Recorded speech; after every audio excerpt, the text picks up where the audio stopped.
Comment कर रहे हैं। कहा जा रहा है कि इसमें SC ST और OBC कहां पे हैं। वैसे तो हमारे शायद वित्त राज्य मंत्री उन्हें दिखाई नहीं पड़े, मगर मैं पूछना चाहता हूं, ये वो लोग पूछ रहे हैं सभापति महोदय जो 60 साल से खाते रहे हलवा और जनता को खिलाते रहे बलुआ। मैं पूछना चाहता हूं महोदय OBC की बात करने वालों से कि 53 में काका कालेलकर कमेटी बनी, 55 में रिपोर्ट आई और 55 से 77 तक 22 साल OBC खाता रहा बलुआ और ये खाते रहे हलवा। 1980 में मंडल कमीशन की रिपोर्ट आई, इंदिरा जी और राजीव जी की सरकारें आई, 10 साल तक OBC खाता रहा बलुआ और ये खाते रहे हलवा। जिन्होंने 4-4 पीढ़ियों तक खाया है हलवा, वो आज हमसे आके पूछ रहे हैं। वो तो मोदी जी जब आए तो OBC कमीशन को संवैधानिक दर्जा मिला, अन्यथा मैं हलवा और बलुआ वालों से पूछना चाहता हूं, बताएं 2014 में इनकी कैबिनेट में कितने OBC मिनिस्टर थे? 3 के भी नाम अगर बता दें तो ये दर्शाता है, मगर दर्शाने में कोई बहुत बड़ी समस्या भी नहीं है। आपको ध्यान हो, उनके लिए ये बजट एक चक्रव्यूह की तरह हो गया है। वो कहते हैं चक्रव्यूह और पद्मव्यूह समान है। पद्म मतलब लोटस यानी कमल, मगर महोदय मैं आपको बता देना चाहता हूं, आपके माध्यम से पूरे देश को बता देना चाहता हूं, उनकी ज्ञान के ऊपर महोदय पद्मव्यूह चक्रव्यूह अलग है। प्राचीन भारत में पद्म व्यू है, चक्रव्यूह है, गरुड़ व्यू है, क्रौंच व्यू है, चंद्र व्यू है, मकर व्यू है, त्रिशूल व्यू है, 36 प्रकार के व्यू हैं। मगर क्या करें, जिनको व्यू नजर आता हो उनके लिए हर चीज में उनको भारतीय जनता पार्टी और कमल के ऊपर आपत्ति नजर आती। तो मैं ये भी कहना चाहता हूं सभापति महोदय, हम सब चाहते हैं इस देश में समृद्धि आए, बजट इसीलिए लाया जाता है, यानी मां लक्ष्मी की कृपा रहे। और हम सब चाहते हैं देश में प्रबुद्धता आए, मां सरस्वती की कृपा रहे। और मां सरस्वती भी कमल पर विराजती हैं और मां लक्ष्मी भी कमल पर ही विराजती हैं। जितना कमल खिला रहेगा उतना इस देश में समृद्धि का मार्ग प्रशस्त रहेगा। अब मैं आगे भी बताना चाहता हूं, आज एम्प्लॉयमेंट लिंक स्कीम आई तो कोई कहते हैं कि हम अचानक एम्प्लॉयमेंट लिंक स्कीम आए, ऐसा नहीं था। प्रधानमंत्री जब 2014 में प्रधानमंत्री बने, उन्होंने शुरू से देखिए स्टेप बाय स्टेप, उन्होंने पहले जनधन अकाउंट खोले। लोगों ने कहा पैसा कहां से आएगा, उन्होंने कहा I am having in the mind, तुम खाते खोलो। DBT डायरेक्ट बेनिफिट ट्रांसफर आया, उसके बाद मुद्रा स्कीम आई, उसके बाद प्रोडक्ट लिंक इक्विटी स्कीम आई। अरे पहले प्रोडक्ट बनेगा, फिर विश्वकर्मा स्कीम आई, फिर आप देखिए आज एम्प्लॉय लिंक स्कीम आई है। जैसे जैसे हमारी समृद्धि बढ़ी, हमने जनता को श्रेय दिया। पहले 6,000 रुपए किसान सम्मान निधि थी, अब इस बजट में 12,000 की। पहले 10 लाख रुपए तक की मुद्रा योजना थी, अब 20 लाख की।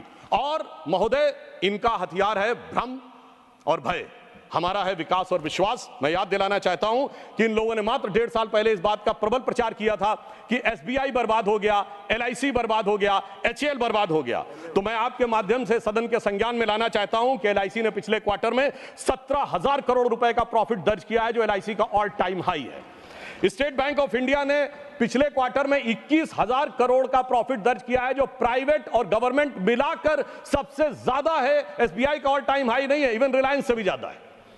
और HAL ने 2023-24 में 29,810 करोड़ रुपए का रेवेन्यू प्राप्त किया है और 80,000 करोड़ रुपए के उसके ऑर्डर्स पाइपलाइन में है, जो ऑल टाइम हाई है। यह मैं केवल इसलिए बताना चाहता हूं कि सदैव मैंने सुना है सभापति महोदय कि भारत की कंपनियां पब्लिक सेक्टर की हो या प्राइवेट सेक्टर की हो, उनके बारे में दुष्प्रचार होता है। मैंने आज तक किसी विदेशी कंपनी के बारे में दुष्प्रचार होते नहीं देखा। मैं उसके बारे में विस्तार से नहीं जाना चाहता, उनके लोगों की कैसे कैसे मदद की जाती है, परंतु मैं इतना जरूर कह देना चाहता हूं, आज ये नजारा इतना बदला है कि आप सोचिए कि हम 5वीं बड़ी अर्थव्यवस्था जिस ब्रिटेन को ओवरटेक करके बने हैं, आज ब्रिटेन में इच्छा ज्यादा है कि भारत से फ्री ट्रेड एग्रीमेंट हो। हम लोगों के बचपन में सभापति महोदय ये कल्पना नहीं की जा सकती थी कि ब्रिटेन की इच्छा ज्यादा होगी, वहां इस बात के लालसा अधिक है कि भारत का वो हो। परंतु मैं एक और बात कहना चाहता हूं, हमारे विरोधी कहते हैं कि डॉलर के प्रति कीमत कम हो गई। मुझे लगता पता नहीं वो किस जमाने में जी रहे हैं। वो दिन गए जब डॉलर वर्ल्ड की हार्ड करेंसी हुआ करता था। मैं कोट करना चाहता हूं, अब धीरे धीरे वो स्तर डॉलर का हट रहा है। इसी वर्ष मई 7 को IMF की फर्स्ट डिप्टी मैनेजिंग डायरेक्टर ने कहा है, उनका लंबा स्टेटमेंट नहीं, अंतिम का वाक्य बताना चाहता हूं, in sum the international monetary and the reserve system continues to evolve. The patterns we highlighted earlier were gradual movement away from the dollar dominance and rising role of the non-traditional currencies of the small, open and well-managed economy. और आगे मैं कहना चाहूंगा, enabled by new digital trading technologies remain intact. तो digital economy जिन देशों की मजबूत है वो अब इंटैक्ट है, और आज स्थिति यह है कि सबसे बड़ा हमारा जो फॉरेन एक्सचेंज का रेवेन्यू आता है पेट्रोल में, वो हम मुख्यतः रुपये और रूबल में प्ले कर रहे हैं। 18 देशों के साथ अब रुपए में ट्रेड की बात फाइनलाइजेशन स्टेज में है, और नेपाल भूटान से तो हो भी रहा है। तो मैं कहना चाहूंगा, हमारे लखनऊ में महोदय एक कहावत होती, अमा मियाँ वो दिन लद गए जब उस्ताद लल्लू खा फाख्ते उड़ाया करते थे। तो मैं कहना चाहता हूं, अमा मियाँ वो दिन लद गए जब रुपया डॉलर की लैला हुआ करता था, कि एक उनके सर के पीठ पे बेत पड़ता था तो निशान यहां बन जाते थे। अब मोदी जी के नेतृत्व में रुपया एक नए प्रभाव के साथ आगे उभरता हुआ नजर आ रहा है। एक आरोप बजट के दौरान उन लोगों ने लगाने का प्रयास किया प्रोडक्ट एम्प्लॉयमेंट लिंक्ड स्कीम के ऊपर, कि जैसे कोई हमने उनकी नकल करने का प्रयास किया है। महोदय, मैं आपसे कहना चाहूँगा, अर्थव्यवस्था के मामले में 40 साल रूस की नकल और 20 साल अमेरिका की नकल करके जो भारत की अर्थव्यवस्था को चलाते रहे, वो अगर आज ये बताने का प्रयास करें कि नकल किसने करने का प्रयास किया, और मैं एक फैक्ट लोगों के सामने रखना चाहता हूँ, अगर कोई इनकी नकल करना चाहे तो कितनी भयानक स्थिति उत्पन्न हो जाएगी। महोदय, इस बजट में रेवेन्यू रिसीप्ट भारत सरकार की कितनी है? 26,80,000 करोड़। 4.9% के डेफिसिट के साथ भारत का जो कुल राजस्व है, कुल आमदनी 27 लाख करोड़ से कम है, और ये कहते थे हर परिवार को 1 लाख दे देंगे। 140 करोड़ की आबादी है, 4.5 लोग पर पर्सन है। 140 करोड़ को 4.5 से डिवाइड करिए, 31 करोड़ परिवार आते हैं। आप सबको 1-1 लाख करोड़ दे देंगे। 27 लाख करोड़ की कुल आमदनी और कहते हैं 31 लाख करोड़ दे देंगे। यह दर्शाता है कि यह हकीकत और किस प्रकार का भ्रम और भय फैलाने का प्रयास करते हैं। और इसीलिए मैं कहना चाहता हूं, ये कहते थे ना खटाखट खटाखट खटाखट 8,500 देंगे। मैं कहना चाहता हूं, जहां सत्ता में आए हो दीजिए ना, कौन रोक रहा है? आप राज्यों में भी सत्ता में हैं, चलिए राज्यों के पास पैसा कम है तो 6,500 ही दे दीजिए। मैं याद दिलाना चाहता हूं महोदय, जब हम विपक्ष में थे, मध्य प्रदेश में हमने लाडली बहना योजना तो अभी लागू की, लाडली लक्ष्मी योजना लागू करके दिखाई थी विपक्ष में रहते हुए। हमने गुजरात में 10% विकास दर और कृषि विकास दर करके दिखाई थी।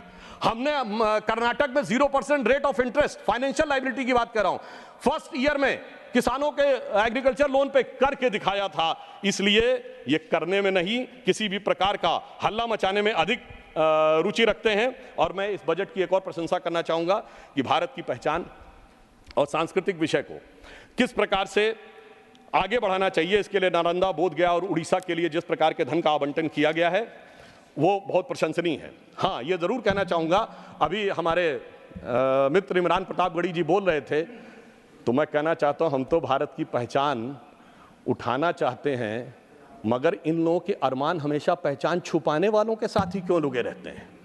ये जिस पहचान की बात कर रहे हैं, तो मैं कहना चाहता हूं महोदय, आज विपक्ष कहता है कि इस देश में हर एक व्यक्ति के जाति की पहचान होनी चाहिए और जाति का सर्टिफिकेट हाथ में होना चाहिए। उससे कह दिया जाए कि यदि सर्टिफिकेट जो आपका ऑलरेडी इशूड है वो दिखा दो तो पहचान को खतरा उत्पन्न हो जाना चाहिए। इसलिए मैं कहना चाहता हूं, इनके जानते हैं पहचान छुपाने वालों से अरमान कहां से जुड़े हैं? ये कहते हैं डबल ए का मतलब आप लोग समझ रहे होंगे। तो मैं कहना चाहता हूं सभापति महोदय, मैं इनसे पूछना चाहता हूं, ये स्मॉल ए से कैपिटल ए कब बने थे? डबल ए आप ही के दौरे हुकूमत में बने थे, मगर इनका कैपिटल अब डबल ए से भी बड़ा हो गया, CAA। वहां भी पहचान छुपाने वालों के साथ थे और आज भी पहचान छुपाने वालों के साथ हैं। इसलिए इनकी फितरत किसी भी प्रकार से बदलती नहीं है। मैं एक और फैक्ट बताना चाहता हूं कि कारपोरेट टैक्स को 40% से 35% किया गया है, तो कहते हैं कंपनियों को फायदा दिया जा रहा है। मैं बताना चाहता हूं, आज वैश्विक व्यवस्था का जमाना है, चाइना से मैन्युफैक्चरिंग कंपनीज हट रही हैं। यूरोपियन यूनियन ने चाइनीज इलेक्ट्रिक कारों के ऊपर 38% ड्यूटी बढ़ा दी है, तो एक मौका है भारत के पास। तो मैं इनसे पूछना चाहता हूं, चाइना में कारपोरेट टैक्स कितना? 25%, इंडोनेशिया में 22%, साउथ अफ्रीका में 27%। अगर आप कह रहे हैं 40% रहना चाहिए, तो मैं विनम्रता से और चुनौती से पूछना चाहता हूं, किसकी मदद करना चाहते हैं आप? किन देशों की कंपनियों की मदद करना चाहते हैं? यह बात आज देश के सामने बहुत साफ रुककर सामने आ रही है। और मैं यह भी कहना चाहता हूं, जिनको लगता है कि टैक्स स्ट्रक्चर को चेंज किया गया है, तो टैक्स स्ट्रक्चर का स्टैंडर्डाइजेशन किया गया है। लॉन्ग टर्म कैपिटल गेन हमारे सारे एसेट पे, जमीन हो, शेयर हो या सोना हो, सब पे 12.5% किया गया है। और जिनको लगता है कि कुछ सीटें कम हो गई हैं तो उनका हौसला बढ़ गया है, तो सावन का महीना है, जैसा कि इमरान भाई कह रहे थे, तो मैं सावन के महीने पे भी कहना चाहता हूं, कुछ दीपों के बुझ जाने से आंगन नहीं मरा करता है, कुछ पानी के बह जाने से सावन नहीं मरा करता है। अब मैं ये भी बताना चाहता हूं महोदय, जिस महंगाई की बात ये करने का प्रयास कर रहे हैं, आज ये कहते हैं बेरोजगारी की बात, तो ईपीएफओ सबसे ऑथेंटिक डाटा होता है, एम्प्लॉय प्रोविडेंट फंड। तो हमारी इस बजट में व्यवस्था की गई है कि सरकार शुरुआत में एम्प्लॉयज प्रोविडेंट फंड में भी कंट्रीब्यूशन देगी। और फिर मैं कहना चाहता हूं लेमेंस रूप में, अगर कोई भी चीज का रोजगार सृजन नहीं हो रहा तो 37 किलोमीटर पर डे सड़क बन रही है, 12 किलोमीटर पर डे रेलवे का इलेक्ट्रिफिकेशन हो रहा है, सबसे ऊपर 4 करोड़ प्रधानमंत्री आवास बन गए, 74 एयरपोर्ट बन गए, चिनाब में सबसे ऊंचा पुल बन गया, कोलकाता में नदी के नीचे मेट्रो बन गई है। बना कौन रहा है? सबसे बड़ा मोबाइल मैन्युफैक्चरर बन गया भारत। ये बना कौन रहा है? आसमान से जिन्नात नहीं आ रहे महोदय, कोई ना कोई बना रहा है। इसलिए आंकड़ों में देख लें या हकीकत में देख लें, बात बिल्कुल साफ हो जाती है। और जो अभी उन्होंने दूध दही की बात कही थी, तो मैं एक बात बता देना चाहता हूं महोदय, 2004 में जाके देख लीजिए, फुल क्रीम दूध 18 रुपए का था, जब हमारी सरकार आई तो 40 रुपए का था। कितना बढ़ा? 120%। और आज कितना है? 65 रुपए का। कितना बढ़ा? 60%। तो जब तुलना की जानी चाहिए तो ईमानदारी से तुलना की जानी चाहिए। और राज्यों को देने की बात पे मैं कहना चाहता हूं, हमारी सरकार ने ईमानदारी से दिया है। डिफेंस कॉरिडोर बनाने की बात आई, सबसे बड़ा जो डिफेंस एस्टेब्लिशमेंट जो अंतर हुआ है हमारी सरकार आने के बाद, 2 डिफेंस कॉरिडोर हुए, एक उत्तर भारत में, एक दक्षिण भारत में। उत्तर भारत का मेरा उत्तर प्रदेश को और दक्षिण भारत तमिलनाडु को। उत्तर प्रदेश में भी उस समय हमारी सरकार नहीं थी, पर आप सोच सकते हैं सरकार आ सकती थी। तमिलनाडु में तो हमारी सरकार आने की संभावना नहीं थी, फिर भी ईमानदारी से दिया है। महाराष्ट्र में वधावन पोर्ट के लिए 76,000 करोड़ रुपए दिया गया है। आज मैं बताना चाहता हूं, 500 बड़ी कंपनियां जो आएंगी तो उत्तर भारत में एनसीआर का क्षेत्र उससे सबसे ज्यादा लाभान्वित होगा। तो दिल्ली के आसपास के राज्य हरियाणा हो, उत्तर प्रदेश हो, राजस्थान, उनको सबसे ज्यादा लाभ मिलने की संभावना है। आईफोन बनाने की फैक्ट्री तमिलनाडु और कर्नाटक में लगाई गई है, जिससे इस बात का पता चलता है। मगर एक बात मैं और कहना चाहता हूं महोदय,